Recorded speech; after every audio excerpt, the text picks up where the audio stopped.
रामकृष्ण हरी जय जय राम कृष्ण हरी जय जय राम कृष्ण हरी हरी जय जय राम कृष्ण हरी जय जय जय राम कृष्ण हरी हरी जय जय राम कृष्ण जय जय जय राम कृष्ण हरी हरी जय जय राम कृष्ण जय जय राम कृष्ण हरी हरी जय जय राम कृष्ण जय जय जय राम कृष्ण जय जय जय राम कृष्ण जय जय जय राम कृष्ण हरी जय जय राम कृष्ण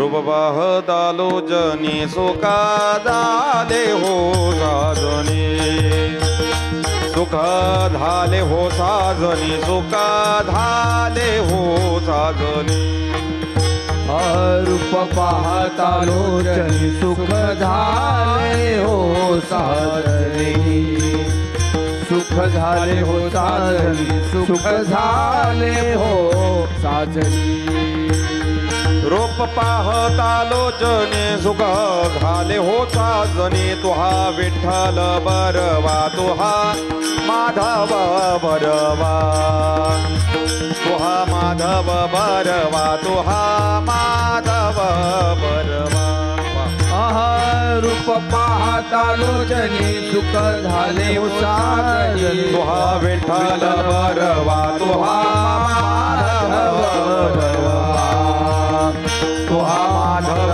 बरवा तुहा माधव बरवा जय जय राम कृष्ण हरी जय जय राम कृष्ण जय जय राम कृष्ण हरी जय राम कृष्ण जय जय जय जय राम हरी जय जय राम कृष्ण जय जय राम कृष्ण हरी जय जय राम कृष्ण जय जय जय जय राम हरी जय जय राम कृष्ण जय जय राम योग याग विधी येणे नोहे सिद्धे वायाचे उपाधी दंभ धर्म वायाचे उपाधी दंभ धर्म योग याग विधीने नोहेसी वायाची उपाधी दंभ धर्म वायाची उपाधी दंभ धर्म हरी मुखे मना हरी मुखे मना पुण्याचे गणना कोण करी पुण्याचे गणना कोण करी हरी मुखे मना हरी मुखे मना पुण्याची गणना कोण करी पुण्याची गणना कोण करी भावे विना देव न कळे निसंदेह गुरवे नानुभव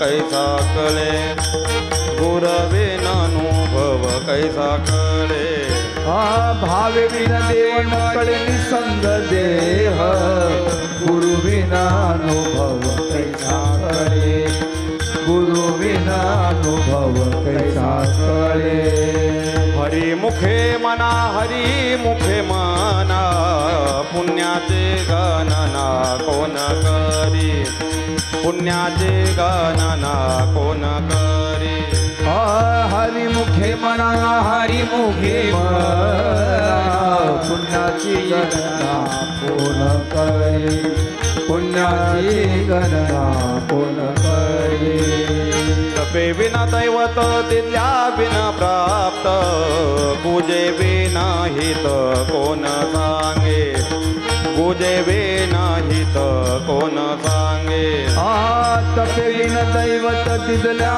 विने प्राप्त गुजे विन हित कोण सांगे गुजे विन हित कोण सांगे हरी मुखे मना हरी मुखे मना पुण्याचे गणना कोण करी पुण्याचे गणना कोण करी हरी मुखे मना हरी मुखे मना पुण्याची गणना कोण करी पुण्याची गणना कोण करी ज्ञानदेव सांगे दृष्टांताची मात साधूचे संगती तरणोपाय साधूचे संगती तरणोपाय ज्ञानदेव सांगे दृष्टांताची मात साधूचे संगती तरणोपाय साधूचे संगती तरणोपाय हरिमुखे मना हरिमुखे मना हरिमुखे मना हरिमुखे मना हरिमुखे मना हरिमुखे मना पुण्याची गणना कोण करी पुण्याची गणना कोण करी विठ्ठल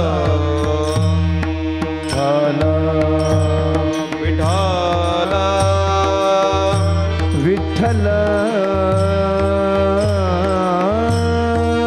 सर्वांनी टाळी हा विठ्ठल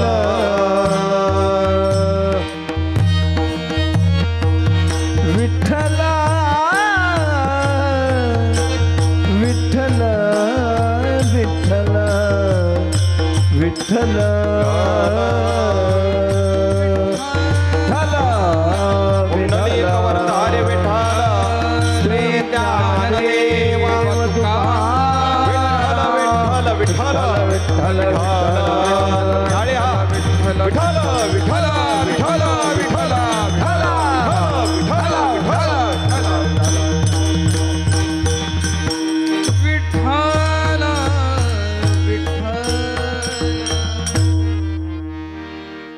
योगयाग विधी येणे नोहे सिद्धी वायाची उपाधी दंभधर्म हरिमुखे मना पुण्याची गणना कोण करी.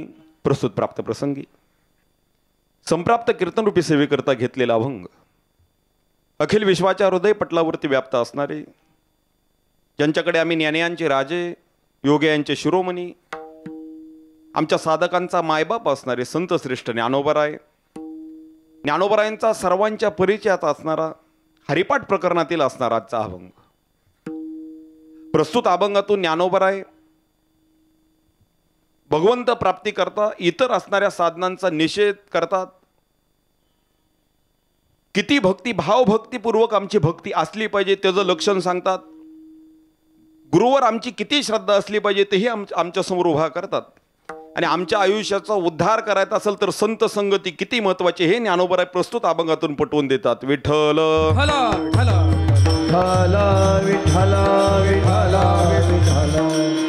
आता हरी शब्द आपण प्रत्येक जण काय होतं आपण हरिपाठ रोज म्हणत राहतो. हरिपाठ आम्हा वारकऱ्यांसाठी किती महत्वाचं आहे वेगळं सांगण्याची गरज नाही. खरं तर ज्ञानोबरायांचा आमच्या संपूर्ण समाजावरती इतका मोठा उपकार आहे. ज्ञानोबराय स्वतःच्या जीवनाचा राज करतात. स्वतःच्या जीवनाचं उजं वाटोळं झालं तर ज्ञानोबरायांना काही वाटत नाही. पण आमचा उद्धार होण्यासाठी ज्ञानोबराय कायम तळमळत राहतात. ती तळमळच ज्ञानोबरायांना आम्ही माऊली या शब्दाने संबोधायला कारणीभूत ठरते. का तर आईचं अंतकरण जेवढं लेकरासाठी तळपत असतं जेवढं अंतकरण तिचं तळमळत असतं तेवढंच ज्ञानोबरायांचं अंतकरण आमच्यासाठी साधकासाठी तळमळतं. ते ज्ञानोबराय स्वतःच्या ह्या वाक्शुद्धीतून स्वतःच्या मुखातून ह्या अभंगाची निर्मिती करतात. पण ऐका अभंगाची निर्मिती करत असताना म्हणजे कोणतंही वाक्य बोललं गेल्यानंतर त्याच्या पाठीमागची काहीतरी भूमिका लपलेली असते. आज आपण इथं उपस्थित आहोत त्याच्या पाठीमागची काहीतरी भूमिका आहे. भूमिका असल्याशिवाय माणूस त्या जागेवरती जात नाही. ज्ञानोबरायांचा असू द्या तुकोबरायांच्या असू द्या नाथ महाराजांच्या असू द्या प्रत्येक अभंगाची एक भूमिका ठरलेली आहे. एक काळ ठरलेला आहे. एक साधना ठरलेली आहे. एक विचार ठरलेला आहे. खरं तर हा ज्ञानोबरायांचा अभंग आहे तो ज्ञानेश्वरी लिहिण्या अगोदरच आहे. का तर स्पष्ट सांगतो ज्यावेळेस ज्ञानोबराय ज्ञानेश्वरी लिहिता शके 1272 तै टीका केली ज्ञानेश्वरी सच्चिदानंद बाबा आदरेली खोको झाला. ज्ञानेश्वरी लिहिल्यानंतर ज्ञानोबराय स्वतःचं जीवन संपवण्याचा विचार करतात. का तर मोठ्या माणसाकडून एक गुण घेण्यासारखा असतो. मोठा माणूस काम झाल्यानंतर त्या जागेवरती जास्त रेंगळत नाही आणि अजिबात रेंगळू नाही. का तर कार्यपेक्षाही वर्तनते भावसिकदा असू दुर्लभ साधा महाभारताचं पद सर्वांना पाठ असणं गरजेचं आहे. इथं कार्याच्या अपेक्षेने सगळेजण तुम्हाला जवळ करतात. ज्या दिवशी तुमच्याकडून ते कार्य थांबतं त्या दिवशी ज्यासी तुझं गुंती ते तो मोकलती आणती. त्या दिवशी तुमच्याकडून ते कार्य संपून जातं त्या दिवशी हळूहळू तुमचा अपमान तुमची इज्जत तुमची असणारी ती नजरेतील इबरत हळूहळू कमी होत जाणारी असते. आणि ज्ञानोबरांना हे लक्षात आलं, आता आपलं कार्य संपलंय, आता इथं थांबण्यात काही अर्थ नाही. ज्ञानोबराय निघण्याचा दिवस ठरवतात. अतिपरिचयात अवज्ञा संतोद्गमनात अनादर भवती. इथं जास्त परिचय झाला की व्यक्तीला त्या गोष्टीचं महत्व राहत नाही. मलय जंगलात राहणारी एक स्त्री लाल चंदन तोडते आणि त्यावर पाणी तापवते का, तर तिला ते मुबलक आहे, त्यासाठी तिला वेगळा सायास करावा लागत नाही. ज्ञानोबरांनी स्वतःचं कार्य संपवायचं ठरवलं. ऐका, काळ ज्ञानोबरांना नेला आला, पण काळ ज्यावेळेस ज्ञानोबरांना नेला येतो त्यावेळेस आमच्या आईसाहेब मुक्ताई माता 2 बोटं वर करतात. काळाला वाटतं यौंदाची फेरनिवडणूक 2 वर्षानंतर, कार परत माघार येतो. परत काळ आल्यानंतर काका 2 बोटे वर करतात, काळ परत निघून जातो. परत निवृत्ती दादा परत काळ आल्यानंतर निवृत्ती दादा 2 बोटे वर करतात. म्हणजे ज्ञानोबरांनी ज्ञानेश्वरी लिहिली शके 1272. त्यावेळेस ज्ञानोबरांचं असणारं वय हे 16. मुक्ताबाईंची 2, काकांची 2 आणि निवृत्ती दादांची 2 मिळून किती झाली? 6. 16 आणि 6 22. आता 22व्या वर्षी ज्ञानोबरांनी संजीवन समाधी घ्यायचं ठरवलं, पण काळ न्यायला आला. आमचे निळोबराय तर सांगतात 22 वर्ष असता परी जगत उद्धार केला संसारी, ऐसे ऐकून श्री हरी म्हणे धन्य धन्य तुमची वैखरी. ज्ञानोबरांनी 22व्या वर्षी ज्यावेळेस समाधी घ्यायची ठरवली त्यावेळेस महाराज जो काळ येतो नेला, त्यावेळेस तो काळाला आमचे मुक्ताई माता, निवृत्ती दादा, सोपान काका सांगतात, हे काळा, अरे 2 बोटं वर केली याचा अर्थ 2 वर्ष नाही, तर जवरी चंद्र सूर्य तवरी तीर्थी घट असते. जोपर्यंत चंद्र सूर्य आहेत तोपर्यंत इकडे यायचं नाही. नवे नवे ज्ञानोबराय आहेत म्हणून चंद्र सूर्य आहेत तोपर्यंत इकडे फिरकायचं नाही, ही झाली भावना. आता ह्यातलं मधलं मला भाव सांगायचा आहे का, या 6 वर्षामध्ये ज्ञानोबराय जे काही अभंग लिहितात त्या अभंगाला ज्ञानोबराय स्वतःचं नाव देत नाहीत. मग बाप रुखमा देवी वरद्या, बघा प्रत्येक अभंग आपण रूप पाहता म्हणतो त्याचं प्रमाण काय, सर्व सुखाचे आगर बाप रुखमा देवी वर. म्हणजे बाप म्हणजे आमचे वडील, आणि कोण वडील, तर रुक्माई मातेचा पती, रुक्माई मातेचा वर म्हणजे आमचा बाप. तत्पासून माझं सगळं आयुष्य भगवंताला दिलं, सगळं मी लिहिलेलं भगवंताला दिलं, असा ज्ञानोबरायांची भावना. पण हरिपाठामध्ये असणारी प्रत्येक भावना, हरिपाठाचं प्रत्येक शेवटचं पद काय सांगतं, ज्ञानदेव म्हणे ज्ञानदेव सांग, ज्ञानदेव झाला, अशी कितीतरी प्रमाणं. म्हणजे ज्ञानोबरायांचा हा हरिपाठाचा जो प्रवास आहे तो ज्ञानोबरायांचा ज्ञानेश्वरी लिहिण्या अगोदरचा आहे. विठ्ठल विठ्ठल विठ्ठल विठ्ठल विठ्ठल. खरं तर हरिपाठ हा ज्ञानोबरायांचा वारकऱ्यांवर फार मोठा केलेला उपकार आहे. खरं तर ज्ञानोबरांनी बरेच ग्रंथ लिहिले, ज्ञानेश्वरी लिहिली, अमृत अनुभव लिहिला, चांगदेव 65 लिहिले. पण ते तुकोबाराय म्हणतात ना, अधिकार तैसा दावेला मार्ग चालत, अधिकार तैसा दावेला मार्ग. जसा अधिकार असेल तसा ज्ञानोबराय तुकोबाराय त्यांना वाट दाखवत जातात. जशी काही साधकाची वृत्ती असेल तशी तशी दिशा ते त्याच्यासमोर मांडत जातात. विठ्ठल विठ्ठल. अगदी हरिपाठाची थोडी भूमिका स्पष्ट करतो आणि अभंगाला स्पर्श करतो. ज्ञानेश्वरीचे जे अधिकारी आहेत ते साधक वर्ग, म्हणजे जो त्याला ती वाङ्मयीन भाषा स्पष्ट समजते तो साधक वर्ग. आता अमृत अनुभवाचा अधिकारी कोण आहे वेगळं सांगायची गरज नाही, तो तर सिद्धानुवाद आहे. आता चांगदेव 65 कोणासाठी लिहिले ते त्याच्या नावामध्येच आहे. 1400 वर्ष स्वतःच्या तपश्चर्याच्या बळावरती मृत्यूला झुंज देत जगलेला तपोनिधी, पण आत्मतत्वाने कोरा असणाऱ्याला त्या योग्य त्या श्रेष्ठ तपोनिधीला ज्ञानोबराय चांगदेव 65 सांगतात. म्हणजे अशा योग्यांसाठी चांगदेव 65. मग खाली शिल्लक राहिली आपणच. आता आपलं कसं होतं, आपण का खाली शिल्लक राहतो, समाजात साधा नियम आहे, भगवंत अवताराला कोणासाठी येतो, एकतर सज्जनासाठी, भक्तासाठी, भक्ता राखे पाया पाशी, दुर्जनासे संहारी.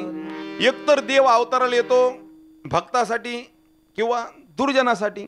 धर्म रक्षा वया अवतार घेसी, धर्म रक्षा वया अवतार घेसी, धर्म रक्षा वया अवतार घेसी, धर्म रक्षा वया अवतार घेसी.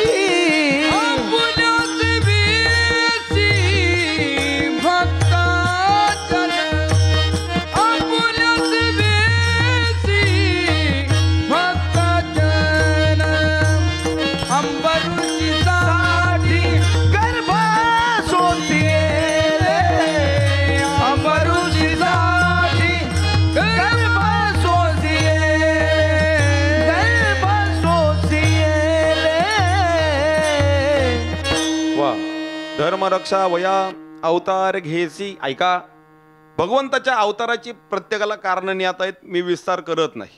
एक तर धर्माचं रक्षण करण्यासाठी, भक्ताचा उद्धार करण्यासाठी, आणि अजून एक तिसरं कारण दुर्जनाच्या संहारा करता.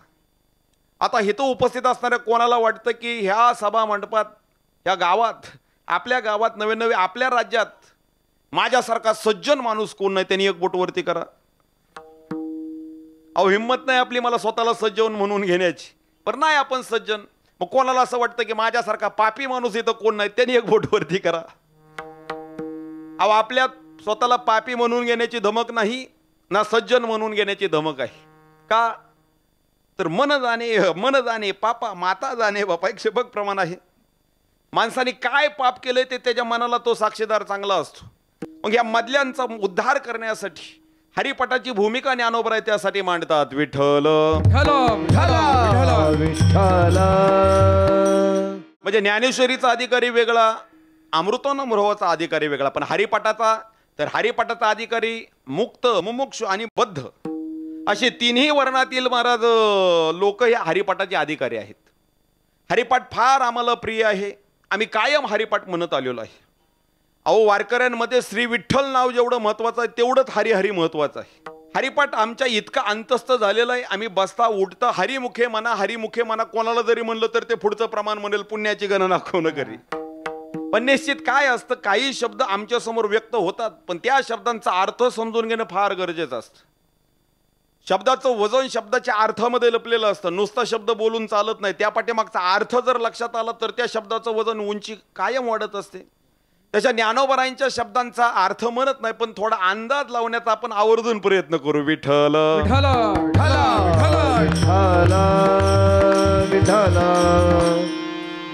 खर तर भगवंत प्राप्तीसाठी ज्ञानोबराय आजच्या अभंगामध्ये फार महत्वाचा असा उपाय आम्हाला सांगतात. वेगवेगळी साधनं ज्ञानोबराय आमच्या समोर उभा करतात. ऐका, काय असतं, बाजारात आपण गेल्यानंतर एखादी वस्तू निवडत असताना त्या वस्तूची तुलना इतरांबरोबर केल्याशिवाय ती वस्तू निवडत नाही. तसं ज्ञानोबराय सुद्धा थोडा युक्तिवाद वापरतात. काय असतं, आजच्या अभंगाचा अंदाज लावत असताना लक्षणा वापरणं फार गरजेचं आहे. लक्षणा म्हणजे तर त्या पाठीमागं लपलेला अर्थ आपल्या विवेक बुद्धीने स्वतःचे ज्याचे त्याने लावणं फार गरजेचं. ज्ञानोबराय आज भगवंत प्राप्तीसाठी असणाऱ्या वेगवेगळ्या साधनांचा आमच्या समोर उच्चारण करतात. पण ही वेगवेगळी साधनं नेमकी कशी आहेत त्याचं परिणाम सुद्धा ज्ञानोबराय आम्हाला सांगतात. काय असतं, भगवंताकडे नेणारी बरीच साधनं आम्हाला दाखवून दिलेली आहेत. समजा आपल्याला खाली पंढरपूरला जायचं असेल तर बरेच रस्ते आपल्याला पंढरपूरकडे नेणारे आहेत. पण एक रस्ता असा असतो तो आपल्याला एकदम व्यवस्थित, म्हणजे हायवे सारखा एकदम व्यवस्थित पंढरपूरमध्ये पोहोच करतो. पण एक रस्ता असा असतो तो कुठे एखाद्या झाडात घालेल, कुठे एखाद्या खाच खळग्याच्या रस्त्याला नेल. तसा असा चांगला असणारा रस्ताही ज्ञानोबराय आमच्या समोर उभा करतात. पण तो चांगला रस्ता निवडायच्या अगोदर दुसरे बाकीचे असणारे जे काही खाचखळग्याचे रस्ते आहेत ते रस्ते सुद्धा ज्ञानोबराय आमच्या निदर्शनात आणून देतात. आणि ते रस्ते म्हणजे कोणते, तर ते आयरे गैरे कोणते रस्ते नाहीत, त्याचं चिंतन ज्ञानोबराय करतात, त्याचा शब्द प्रपंच ज्ञानोबराय करतात. अभंगाचं पहिलं चरण, योगयाग विधियेने नोविसी, योगयाग विधियेने नोविसी, योगयाग विधियेने नोविसी,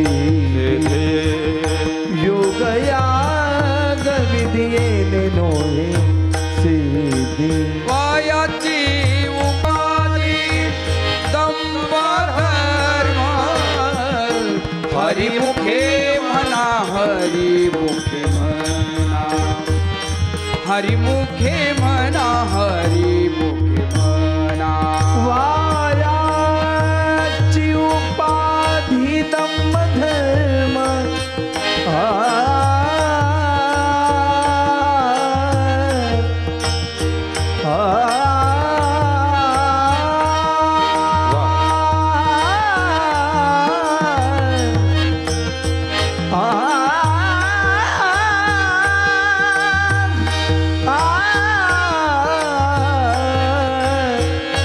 वायाची उपाधी दंभ धर्म, वायाची उपाधी दंभ धर्म, हरिमुखे म्हणा हरिमुखे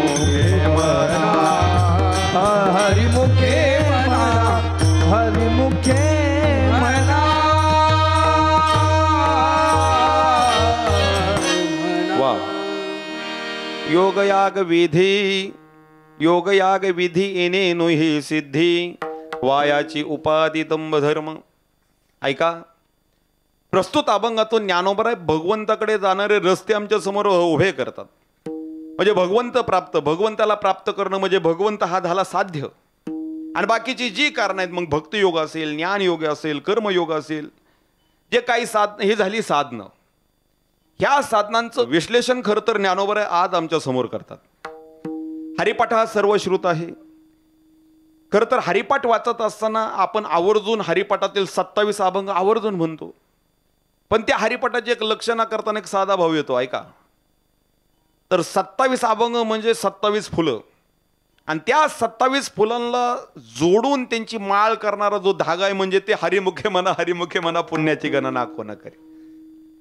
निश्चित हे माळ गुमता ज्ञानोबराय प्रत्येक फुलावर तेवढंच जास्त लक्ष देतात. उगच कोमजलेलं सुरकुतलेलं फुल त्या माळेमध्ये आपलं टाकायचं म्हणून टाकत नाहीत. ते फुल असं निवडून काढलेला माळ म्हणजे महाराज हरिपाठ. विठ्ठल विठ्ठल विठ्ठल विठ्ठल. ऐका, अभंगाच्या पहिल्या चरणामध्ये ज्ञानोबराय सांगतात योगयाग विधी येणे नोही हे सिद्धी. आता योग आणि याग म्हणजे काय, तर योग म्हणजे योग वेगळं सांगायची गरज नाही, आणि याग म्हणजे यज्ञ. आता योगाचे 4 प्रकार येतात. ऐका, मंत्रयोग, हठयोग, लययोग आणि राजयोग. आता त्या राजयोगाचा एक विस्तारलेला प्रकार म्हणजे आपल्या सर्वांना ज्ञात असणारा पतंजली सूत्र, पतंजली योग, तो राजयोगाचीच लक्षणं. योगाचे 4 प्रकार झाले. पण योगाचे प्रकार पाहत असताना योगाची 8 अंग आहेत, ती पाहणं फार गरजेचं आहे. का ज्ञानोबराय सांगतात योगाची या वाटा जेगा निघाले सुबटा तया दुःखाचाची शेला वाटा भागाला. का ज्ञानोबराय सांगतात त्या योगाच्या वाटेने गेलेल्या माणसाला कायम दुःख मिळालं. ज्ञानोबराय तर योग्यांचे शिरोमणी आहेत, आणि ते ज्ञानोबराय सांगतात योगाची वाट फार कठीण आहे. किती कठीण आमचे भगवंत सुद्धा सांगतात क्लेशोधिक तरस्तेशा मव्यक्ता सक्त चेतसाम अव्यक्ता ही गतीर दुःखम देह वद्भीर वाप्यते. तुकोबराय तर सांगतात ही योगाची आणि यागाची वाट चालणं वाटतं तेवढी सोपी नाही. बोलायला बरं आहे, पण वैराग्य हे शब्द वाटतात तेवढे सोपे नाहीत. वैराग्य, जीवन वैभव, नियमितपणा हे शब्द वाटायला सोपे आहेत, पण त्या दिवशी त्या शब्दांचं आचरण करायला जातो त्यावेळी तुकोबराय सांगतात बोलता वाटे सोपे करणी करता ठिंब कापे. हे शब्द बोलायला सोपे आहेत, बरे वाटतात. नवे वैराग्य सोपा रे. वैराग्याच्या गोष्टी बोलायला सोप्या वाटतात, पण त्या उपभोगणं आचरणात आणणं फार कठीण. योगाची 8 अंग आहेत. कोणती? यम, नियम, आसन, प्रत्याहार, प्राणायाम, ध्यान, धारणा आणि समाधी. ही योगाची 8 अंग. आता या 8 अंगाचं प्रत्येकाचं विश्लेषण वेगवेगळं आहे, मी विस्तार करत नाही, मला अभंगाकडे द्यायचं आहे. पण आता त्यातला नुसता यम आणि नियम जरी पाहायचं झालं तर इंद्रिय आवरायची, त्या पंचविषयापासून इंद्रियाचं निग्रहरण करायचं. योगाची वाट वाटते तेवढी सोपी नाही, यागाची वाट वाटते तेवढी सोपी नाही. आमचे गुरुवर्य तर सांगायचे योग यागादी कर्म किती सूक्ष्म आहेत, म्हणजे कर्मकांड किती सूक्ष्म आहे. तुम्ही जेवण करायला बसल्यानंतर आपण हातामध्ये पाणी घेतो आणि ताटाला ओवाळतो, तर त्या कर्मकांडामध्ये असं सांगितलेलं आहे त्या हातामध्ये पाणी घेताना ते किती हवं, तर ते पाणी किती असावं, तर त्या पाण्याची सूक्ष्मता सांगत असताना ते आम्हाला सांगतात मोहरीच्या दाण्यासारखा थेंब, तेवढं थेंबाचं पाणी हातामध्ये घ्यायचं आणि तेवढ्याच पानाचं महाराज हात फिरवायचं आणि त्याचं आचमन करायचं. त्यापेक्षा 1 थेंब जरी जास्त झाला तर मदिरापान प्राशन केल्याचं पाप महाराज त्या कर्मकांडी व्यक्तीला लागतं. आता एवढं आपल्याच्याने होणं म्हणजे फार कठीण. विठ्ठल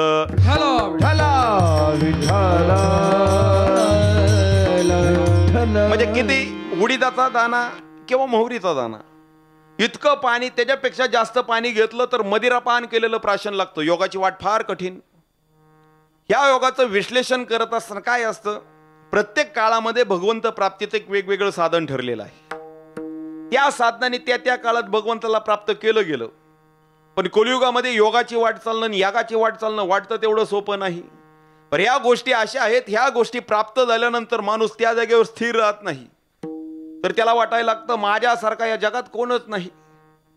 माझ्यासारखा ऐश्वर्यवान, माझ्यासारखा धैर्यवान, माझ्यासारखा श्रीमंत, माझ्यासारखा सिद्ध पुरुष कोण नाही.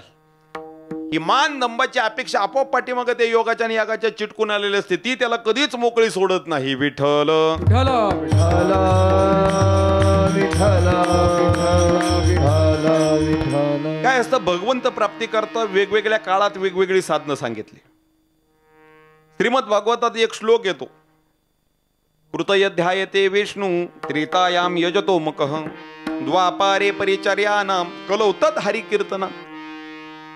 अहो, भगवंताला प्राप्त करायचं झालं तर कृतयध्यायते विष्णू, कृतयुगात ध्यान धारणा करून भगवंताला प्राप्त केलं जायचं, म्हणजे योगाधिक कर्म करून भगवंताला प्राप्त केलं जायचं. कृतयध्यायते विष्णू म्हणजे तपश्चर्या करून त्या देवाला प्राप्त केलं जायचं. आता विचार करा, तेवढी तपश्चर्या करणं, ते हजारो वर्षाची 100 वर्षाची तपश्चर्या आपल्याच्याने शक्य नाही. इथं 2 तास कीर्तनात बसलो तर इकडची मांडी तिकडं, तिकडची मांडी इकडं, 100 आसनं आमचे 2 तासात होतात. हजारो वर्षाचं आयुष्यही आम्हाला नाही, तेवढ्या शरीरात आमची ताकद सुद्धा नाही. त्रेतायाम यजतो मकः. त्रेता युगात भगवंत प्राप्ती करता साधं साधं यज्ञ यागादी कर्म करून भगवंताला प्राप्त केलं जायचं. आता यज्ञ यागादी कर्म म्हणजे वाटतात तेवढी सोपी नाहीत महाराज. आपण महाभारत वाचलेलं आहे, रामायण वाचलेलं आहे. पुत्र कामिष्टी यज्ञ, राजसू यज्ञ, अश्वमेघ यज्ञ. आता यज्ञांची नावच इतकी अवघड आहेत, पण त्यांची विधी त्यांच्यापेक्षा जास्त अवघड आहे. एक एक यज्ञ कमीत कमी 12 वर्ष चालायचा, पण 12 वर्ष त्या यज्ञाचा हवीर कुंड म्हणजे तो अग्नी विजून नाही द्यायचा. मग तो अग्नी विजून द्यायचा नाही म्हणून त्याच्यावर डिझेल रॉकेलचा फवारा नाही करायचा, तर हत्तीच्या सोंडेसारखी तुपाची धार कायम त्या यज्ञामध्ये 12 वर्ष सतत चालायची. आता आपली पूजा म्हणचाल तर, आपलं यज्ञ आगादी कर्म म्हणचाल तर आपला तिथं अजिबात मेळ लागणार नाही. त्रेतायुगात यज्ञ आगादी कर्म करून भगवंताला प्राप्त केलं जायचं. आता राहिलं द्वापार. द्वापार युगामध्ये सुद्धा भगवंत प्राप्तीचं द्वापारी परिचर्या नाम. परिचर्या म्हणजे पूजा, म्हणजे आमची जी नवविध भक्त आहे त्यातील महाराज परिचर्या ही एक भक्तीच आहे. भगवंताची पूजा अर्चा करून भगवंताला प्राप्त केलं जायचं. आता तेवढी पूजा अर्चा सुद्धा आपण महाराज मोकळ्या अंगाने करू शकत नाही. ते जुने कीर्तनकार एक दृष्टांत सांगायचे. एक दिवशी रावण भगवान शिवशंकराची पूजा करत होता. त्या रावणाचा एक नियम ठरलेला होता, रोज नील पुष्प कमल 1000 फुलं तो व्हायचा आणि मगच पूजेवरून उठायचा. एक दिवशी ते कमळ वाहता वाहता वाहता वाहता 999 भरले, एक कमळ कमी पडलं. आता पूजेतून उठल्यानंतर पूजेचा अपमान आहे, देवाचा अपमान आहे का, तर मोठा माणूस सभेमध्ये असला ना आपण उठून गेलो तर त्या मोठ्या माणसाचा त्या स्टेजचा अपमान होतो. मग रावणाने मागचा पुढचा विचार केला नाही, एक कमळ कमी पडलंय ना, स्वतःचं एक शिर कमळ छाटलं त्या 1000 पुष्प कमळ वाहून टाकले. आता त्या बिचाऱ्याकडे 10 होती, आपल्याकडे एकुलतं एक आहे. एवढी मोकळ्यागाने आपण पूजा सुद्धा करू शकत नाही. अलीकडे एक आपली पूजा ठरलेली असते बघा, कोणती, सत्यनारायणाची पूजा. आता त्या सत्यनारायणाच्या पूजेचा विधी वेगळा सांगायची मला गरज नाही, कारण मी सत्यनारायण काय घालायला आलेलो नाही. पण सत्यनारायणाच्या पूजेतील एक फार साधा घटक सांगतो ऐका. आमची पूजा त्या काळची पूजेत किती फरक. भगवंताला प्राप्त न ती पूजा का आपण करू शकत नाही. सत्यनारायणाची पूजा आमच्या घरात ठरते. ब्राह्मण काका सांगता जावा सत्यनारायणाच्या पूजेचं साहित्य घेऊन या. आम्ही पळत पळत दुकानात जातो. दुकानात गेल्यानंतर दुकानदाराला म्हणतो तेवढं पूजेचं साहित्य द्या, तेवढ्या सुपाऱ्या द्या, तेवढी पानं द्या. आता दुकानदारी हुशार झालेत, सुपाऱ्या मागितले की तो पहिला प्रश्न विचारतात, खाण्यासाठी का पूजेसाठी. का तर पूजेचं साहित्य आणि खाण्याचं साहित्य आमचं वेगळं ठरलेलं आहे गड्या. बघा मी पटवून देतो, जी सुपारी कशाच्याच कामाला येणार नाही ती आम्ही आवर्जून पूजेला वापरू. म्हणजे कुचक्या सुपाऱ्या, तुम्ही टाळकरी बोलला तरी मला काय हरकत नाही, कुचक्या सुपाऱ्या देवाला, कुचकी पानं देवाला, नासका नारळ. बघा ना, नारळ फोडल्यानंतर जर तो नारळ खराब निघाला तर आपण काय म्हणतो, देवाला पावला. चांगला निघाला तर एका तुकड्यावर त्याला बिचाराला भागवून घ्यावं लागलं असतं. म्हणजे कुचक्या सुपाऱ्या देवाला, कुचकी पानं देवाला, नासका नारळ देवाला, फटक्या नोटा मना बोवाला. अहो सहजासहजी आम्ही ही पूजा करत असताना मोकळ्या अंगाने तेवढी पूजा अर्चा अजिबात करू शकत नाही. म्हणून पूजेने सुद्धा आम्हाला भगवंत प्राप्त होत नाही. विठ्ठल विठ्ठल विठ्ठल विठ्ठल विठ्ठल. ऐका, आपला मुद्दा होता योगयाग विधी येणे नो हे सिद्धी. योगाची वाट किती कठीण आहे आपण पाहत होतो. योगाच्या वाटेने वाटतं तेवढं चालणं सोपं नाही. योगाच्या वाटेने जी माणसं गेली त्या माणसांना सुखाचा मार्ग सोडून दुःखाच्या दरीत कोसळावं लागलं. योग वाटतो तेवढा सोपा अजिबात नाही. ते बोलायला फक्त योग याग हे कर्म फार सुंदर वाटतात, पण ती वाट अतिशय कठीण. आणि अजून एक त्यातला भाव ऐका, ती वाट इतकी कठीण आहे, इतकं कष्ट, पण मोबदला फार क्षुल्लक. म्हणजे ते आपल्याकडे एक मन आहे बघा, डोंगर पोखरून उंदीर काढण्यासारखं. योगाची वाट महाराज तशीच. आतोनात कष्ट करायचं, आतोनात स्वतःच्या शरीराला कष्ट व्हायचं, आणि फळ मोबदला मात्र थोडाच. म्हणजे भरपूर कष्ट करायचं आणि मोबदला थोडा, हे काय पटायसारखं नाही. बरं, मोबदला थोडा, कष्ट भरपूर, हा झालं पहिलं, हा पहिला तोटा. आणि दुसरा एक अजून तोटा, तर योगाच्या वाट्याने चालता चालता महाराज ते कष्ट कधी कधी आमचा अहंकार उंचावळून लावतील, आमचा दंभ वाढवतील, लक्षात सुद्धा आमच्या येत नाही. विठ्ठल विठ्ठल विठ्ठल विठ्ठल विठ्ठल.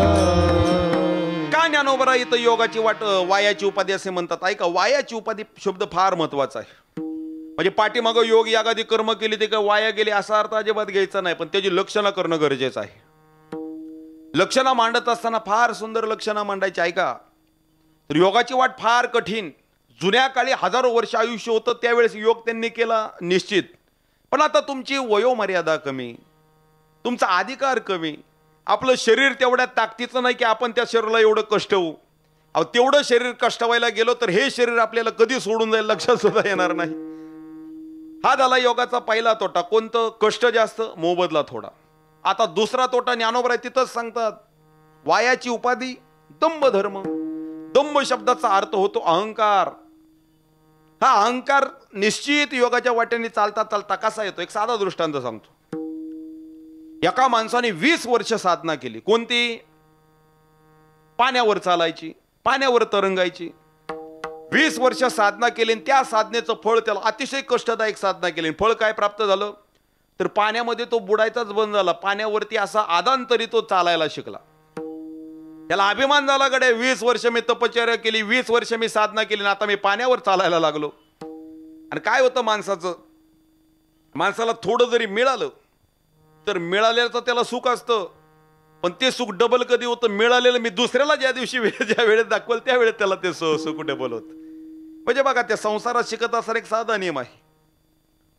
पत्नी जर पतीला एखादा हार मागत असेल किंवा काय एखादा अलंकार मागत असेल, अलंकार मागायसाठी तिने भांडण केलं, शेवटी पतीने नाईलाजाने तिला तो अलंकार आणून दिला. अलंकार आणून दिल्यानंतर तिला झालं सुख. पण सर्वात जास्त सुख कधी होतं? तर तो अलंकार मी शेजारीला जोपर्यंत दाखवत नाही तोपर्यंत तिला डबल सुख होत नाही. ही झाली दुसरी भावना. पण पडद्या मग ती अजून एक भावना सांगू का? काय असतं, काही शब्द कंसात असतात, त्यातली एक अजून कंसातली भावना सांगतो. जोपर्यंत पतीशी भांडण करत नाही आणि अलंकार मिळत नाही तोपर्यंत तिला सुख होत नाही. नवऱ्याने शेवटी कंटाळून अलंकार आणून दिला, तिला सुख झालं. पण ते सुख कधी जास्त वाढलं? हा अलंकार ज्यावेळी तिने शेजारीला दाखवला त्यावेळी तिला अजून जरा सुख झालं. इथपर्यंत झालं. पण ह्याच्या पुढची एक कंसातली भावना कोणती? असा हार पाहून शेजारणीला जोपर्यंत राग येत नाही तोपर्यंत हिला सुख होत नाही. ही झाली तिसरी. आणि कंसातली चौथी भावना, हा असा हार मला सुद्धा पाहिजे, असा अलंकार मला सुद्धा पाहिजे, म्हणून शेजारीन जोपर्यंत नवऱ्यासोबत भांडत नाही तोपर्यंत हिचं सुख काही संपत नाही. विठ्ठल विठ्ठल विठ्ठल. ऐका, साधना केली, पाण्यावरती चालायला तरंगायला शिकले, मग आता शांत बसून दे ना. काय असतं? एक साधा नियम आहे. साधकांनी कधीही एकांतात राहावं आणि सिद्ध माणसांनी कधीही जनात राहावं. का तर साधना करायची असेल तर जनात राहून साधना अजिबात करता येत नाही. आणि सिद्ध जर एकांतात राहिला तर ती सिद्धी त्याला एकांतात गप बसू देत नाही. म्हणजे आपल्याकडे एक म्हण आहे बघा, रिकामं डोकं शैतानाचं खोकं. ती सिद्धी त्याला गप बसून देत नाही, ती काहीतरी वळवळ करतेच. त्याचा अहंकार जागा झाला. माझ्यासारखा गावात कोण नाही. नेमकं गावाच्या शेजारी नदी होती. नदीला थोडा पूर आलता. नदीतून आईलतराचं पैलतरीला जायचं म्हणलं की माणसं बोटीमध्ये नौकेमध्ये बसायची आणि पलीकडे जायची. हा त्या माणसांसमोर गेला. सगळी माणसं बोटीमध्ये 20-25 माणसं बसली, पण त्यांच्याकडे हा नुसता एकटक पाहत होता. आणि माणसांची बोट जशी नदीच्या मधोमध गेली तसं ह्याने स्वतःची सिद्धी जागी केली. आणि पाण्यावरती छाती काढून, म्हणजे दंभ सांगतोय मी, छाती काढून असा आयटीत पैलतीराला चालत गेला. पैलतीराला चालत गेला आणि अभिमानाने माणसाकडे पाहायला लागला. आता त्याला वाटायला लागलं, माणसं म्हणतील बापरे काय सिद्ध माणूस आहे. पाण्यावरून चालत गेला, पाण्यावरून चालत गेला. पण ह्याचा अपेक्षा भंग झाला. त्या तर ती 20-25 जी माणसं होती ती थोडी साधना करणारीच होती, पण ती साधना थोडी पारमार्थिक, थोडी वैचारिक साधनेची होती. हा त्यांच्यापाशी दंबानी गेला आणि म्हणायला लागला, आजपर्यंत पाहिलंय का कोणी तुम्ही असंपर्यंत पाहिलंय का, असं कीर्तन कधी बघितलंय? असं तो म्हणायला लागला. पाण्यावरून चालताना आजपर्यंत तुम्ही कोणाला बघितलंय का? साधं सोपं नाही, 20 वर्ष कष्ट केलं त्यावेळेस पाण्यावरून चालायला लागलं. तेवढ्यात त्या 20 जणातला एक माणूस हसला मला, छे काय अर्थ नाही गड्या. तसं ह्याला राग आला. आता वर्मा बोट ठेवलं ना, अर्थ नाही म्हणजे काय अर्थ नाही म्हणजे? अरे 20 वर्ष साधना केली त्यावेळेस मी पाण्यावर चालायला शिकलो, तू म्हणतो काय अर्थ नाही. तो म्हणला, तुम्ही 20 वर्ष घालवले, मी 5 रुपयात नदीच्या आईल तरून पैल तीरावर आलं. म्हणजे तुझं 20 वर्षाचं कष्ट माझ्या 5 रुपयासमोर शुल्लक आहे. त्या 5ची आणि तुझ्या 20ची गणिती तिथे होऊन जाते. योगाचंही तसंच आहे महाराज. योगाच्या वाटेने चालता चालता डोंगर पोखरायचा आणि उंदीर काढायचा, तसं कष्ट आम्हा, पण फळ अगदी थोडं मुबलक. ज्ञानोबरांना हे अपेक्षित नाही. ज्ञानोबरांना इथं साध्य गाठायचंय, पण ते मोठं साध्य गाठायचं. ऐका, थोडं साध्य मिळून मी जिंकलो असा गावात गवावा करणं म्हणजे मूर्खाचं लक्षण आहे. म्हणजे थोडं तोडकं ध्येय डोळ्यासमोर ठेवलं आणि ती ध्येय मिळवल्यानंतर माझ्यासारखा गावात कोण नाही असा दौंडी पिटवणं म्हणजे मूर्खाचं लक्षण. एक वेळ मोठं ध्येय ठेवून जर आपली 4 वेळा जरी तिथं हार झाली तरी मला त्याचं दुःख मानून घ्यायचं नाही. पण छोटं ध्येय डोळ्यासमोर ठेवून मी जिंकलो असा अभिमान बाळगणं म्हणजे मूर्खाचं लक्षण. ज्ञानोबराय म्हणतात, त्या योगाच्या वाटेने चालताना कष्ट फार, फायदा थोडा. आणि अजून एक, तुम्ही भगवंत मिळवायसाठी मला त्या योगाच्या वाटेने चालता, पण त्या भगवंताकडे जाताना असे काही रस्ते आहेत, ते भगवंताकडे जाणारे वाटतात, ते सुखाकडे जाणारे वाटतात, पण ते मध्येच संपून जातात. आणि ते रस्ते तुम्हाला कायम दुःखाच्या दरी ढकलून देतात. सुख पाहता दवा पाडे, दुःख पर्वता येवडे. म्हणजे काही वस्तू अशा असतात त्या दाखवायला सुखाचं आवरण घेऊन बसलेला असतात, पण त्याच्या पाठीमागं दुःख नावाचा पर्वत असा तग धरून लपून बसलेला असतो. विठ्ठल विठ्ठल विठ्ठल विठ्ठल विठ्ठल. तुम्ही योगाच्या वाटेने चालता चालता मग मंत्र योग असू द्या, हठ योग असू द्या, लय योग असू द्या, राजयोग असू द्या. आता हे 3 योग जरा संपले का, तर मंत्रातली शक्ती गेली, हठ योग गेला. आता पतंजली सूत्राची जी पतंजली चालतं ते राजयोगाचं लक्षण. परिणाम आहे तुम्हाला देव मिळवायचा आहे, पण योगाने तुम्हाला देव मिळवत नाही. तर देवाचं त्या योगाचं साध्य काय आहे, तर चित्तशुद्धी. तुमचं अंतकरण शुद्ध होणं, तुमचं शरीर शुद्ध होणं, एवढं त्या योगाचं साधन आहे.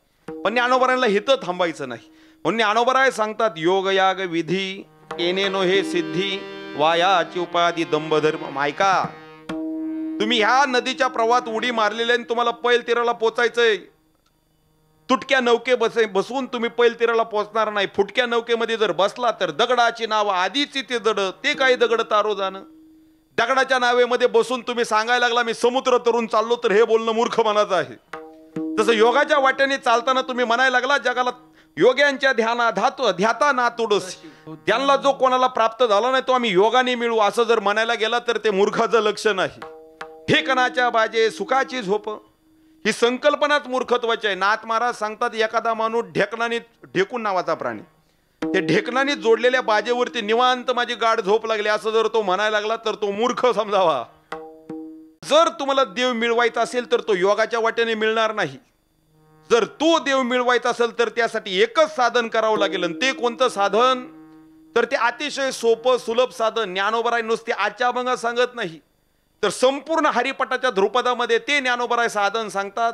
अभंगाचं ध्रुपद, हरिमुखे मना हरिमुखे मना, हरिमुखे मना हरिमुखे मना, हरिमुखे म्हणा हरिमुखे मना,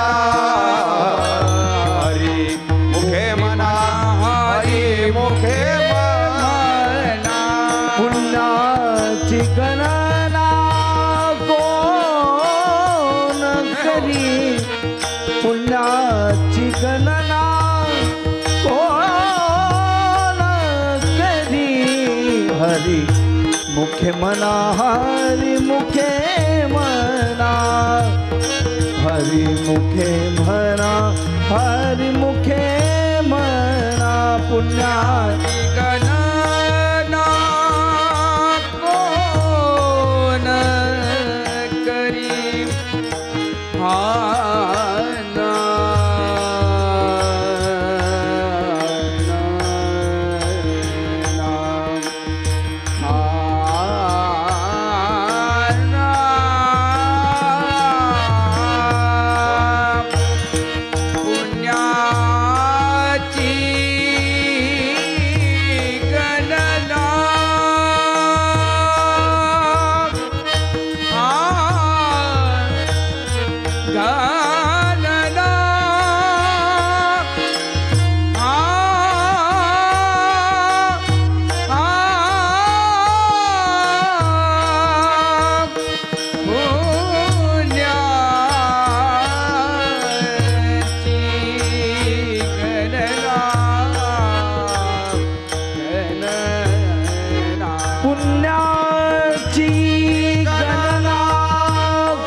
गणना कोण करी हरिमुखे म्हणा हरिमुखे म्हणा हरिमुखे म्हणा हरिमुखे म्हणा